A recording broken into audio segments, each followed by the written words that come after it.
So I just got done watching the Miami Dolphins defeat the Oakland Raiders, ending their season and any chance at the playoffs that they had, any slim chance that they had, by beating them 26-25. In the day after Christmas, Saturday night football extravaganza. The first three quarters might have been easily some of the most boring football I've seen all year. Then the fourth quarter came through, and it was some of the most exciting football I've seen all year. So what did happen was, for the Dolphins, Tua today did not look great. He was not pushing the ball downfield. He didn't look bad, but he just didn't look great. Wasn't pushing the ball, throwing a lot of 3-yard drag routes with the occasional slant. I literally think he threw one. Granted, who's he throwing to? He's throwing to Mike Gesicki, his number one receiver currently in this game, and this year with what he has left is Jakeem Grant. He went down, he got rolled up on, he got his knee rolled up on, so he's throwing to some guy named Mac Hollins, and I don't know. But he's not throwing to the cream of the crop here. But he ended up getting benched for Fitzmagic. It always gets a little exciting when Fitzmagic gets in there. Tua had, I think, 90 yards or 89 yards passing in three quarters. Fitzpatrick had 182 in the fourth. So it was 16-16, and at that point it looked like all defense just stopped being played. So 16-16 tied up. Derek Carr comes through, and he's rolling out on one play, coming down the stretch, and he just floats it out. I thought he was throwing the ball out of bounds. Ends up, Byron Jones, the highest paid cornerback in the NFL, just looks, and he just looks made. He is made to look stupid by Nelson Aguilar, a guy who Philadelphia Eagles fans know as the guy who didn't have hands, couldn't catch the ball in Philadelphia. Looks like a stud. There was actually an interesting stat. In his whole Philadelphia career, he had 3 100-yard receiving games. This year in Oakland, or in Las Vegas, he has 3 100-yard receiving games. So that's good for him. But he floats it up, and then Byron Jones doesn't look like he has ever played cornerback in his life. Aguilar catches it, takes it down. Raiders go up 6. And then Daniel Carlson comes through, misses the extra point. So they're up 6, and then on the next possession, Fitzpatrick comes in. He's in there. He throws a little in route to Myles Gaskins, who had a good game. And Myles Gaskins takes the 4-yard in route, cuts it back to the side that he came from, takes it to the house. Sanders actually makes the extra point, so they go up 1, and then Oakland comes down. Derek Carr, their first play, bombs it downfield.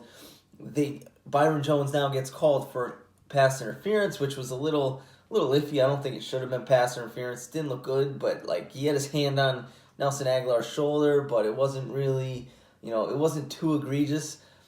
If I was a ref, I probably wouldn't have called it, but called it. So now, right off the bat, the Raiders are in position to kick a go-ahead field goal. Josh Jacobs has a couple handoffs and makes what appears to be a smart move by going down, make Miami use their timeouts, give them the ball back with 20 seconds. Did not score the football. Did not go in for a touchdown. That will come back to bite them. But, they run it. Miami uses their timeouts. They only had 2 left. They kick a field goal. They go up 2 points with 22 seconds left.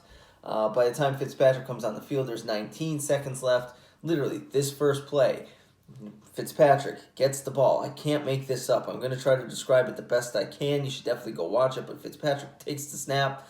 There's a C opens up. A parting opens up in the offensive line. He steps up. As he's stepping up, someone comes through with their hand and grabs his face mask and yanks his head. But while he's doing this, while he's getting his head yanked, he's still throwing the ball. Just throws this thing up in the air while his face is over here, throws it.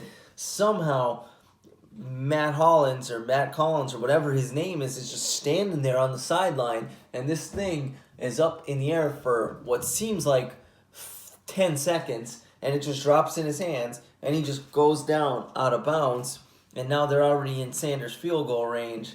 And then Fitzpatrick comes through and, rolls out and fires one out of bounds, and they kick a field goal, and they win the game. Craziest thing you should definitely go back and watch the highlights. John Gruden just looked absolutely disgusted when this face mask Hail Mary happened. Looks absolutely disgusted. I kind of feel bad for the guy because I do like John Gruden.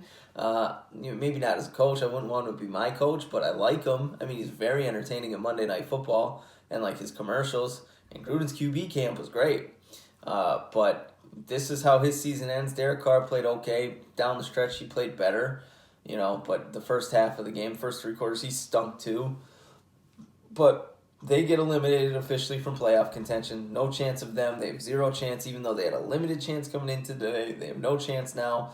Miami Dolphins, they maintain their lead over the Ravens. So even if the Ravens win tomorrow, Miami Dolphins will still be in the driver's seat. Now all they have to do is win next week against Buffalo. Easier said than done, and they will lock up a playoff spot. Or Baltimore could lose, and they will also lock up a playoff spot. Baltimore, I think they're playing Jacksonville next week or tomorrow. Like they have 2 easy games. Baltimore, they have 2 easy games. So it's really going to be, Miami needs to come out and beat the Bills next week, and the Bills might be playing for seeding. So they're probably going to not rest their starters, but maybe they will.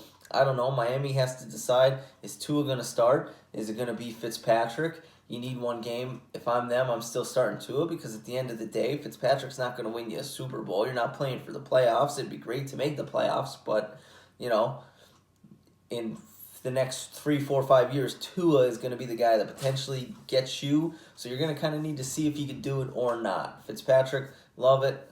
Love seeing him. He made that game really entertaining, but you got to roll with Tua going into next week. Myles Gaskins, like I said, he had the big receiving touchdown to put them ahead before they went back down. He almost had 100 yards rushing too. They're out. They're picking up. I might get called by the Dolphins to become a receiver for them because they're losing people left and right. Gesicki is still a stud, I believe that. But they're just dropping receivers left and right, so it's going to be tough for them at Buffalo. But that defense is very, very good. Xavier Howard, very, very good. Byron Jones, they paid him money like he's really, really good, but he made the biggest bonehead play of the game. He just looked like he'd never played cornerback before. And then that, like I said, the pass interference call that gave the Raiders the go-ahead field goal before the Dolphins went down and kicked their own field goal. I don't believe it was really pass interference, but it is what it is. Dolphins need to really rely on that defense next week, and you know what? I'm gonna be honest with you. I think the Ravens are gonna win out, so they probably need to. They need to whatever they need to do if they want to go for the playoffs. If they want to make the playoffs. They need to do it next week because they need to beat Buffalo to get in. Long story short, 3/4 of this game terrible. 4th quarter, fantastic. Definitely go check out the 4th quarter highlights if you did not see this game. But if you did, I imagine you are either a Dolphins fan or potentially a Raiders fan. If you didn't see the highlights, go watch them. If you're not subscribed, go subscribe to this damn channel. 48's not enough. And I will be back with some post-game reactions to some games from tomorrow.